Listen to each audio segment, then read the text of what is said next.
ايه هو برنامج الصندوق؟ قبل ما اتكلم عن برنامج الصندوق، ايه معنى كلمة صندوق؟ صندوق دي كلمة يابانية لأداة صغيرة جدا بسيطة جدا، ولكن استخداماتها كتيرة قوي ومفيدة جدا جدا للإنسان. ولأن برنامج الصندوق هو برنامج بسيط قوي وسهل جدا، والفكر اللي تم تصميم البرنامج عليه إن يكون رقم واحد سهل للغاية حتى يسهل استخدامه من قبل جميع الأفراد. علشان كده أطلقنا عليه صندوق بروجرام. البرنامج الصندوق ده هو برنامج تصميمه مبني على الفكر الياباني والتقدم والتكنولوجي الأوروبي، ولكن مصمم للمصريين والعرب والشرقيين.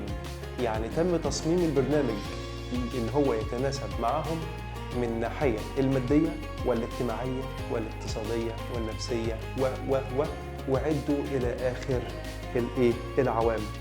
تمام؟ طيب هنيجي هنا برنامج الصندوق ده أو فكر الصندوق اللي احنا حطيناه، هو فايدته ايه في الحياة أو ايه الفائدة العائدة منه على المجتمع؟ بكل بساطة هقول لك، لو انت بتشترك في جيم بتدفع فلوس كتير جدا، ما بتروحش الجيم، ما بتتمرنش، الصندوق حللك المشكلة دي.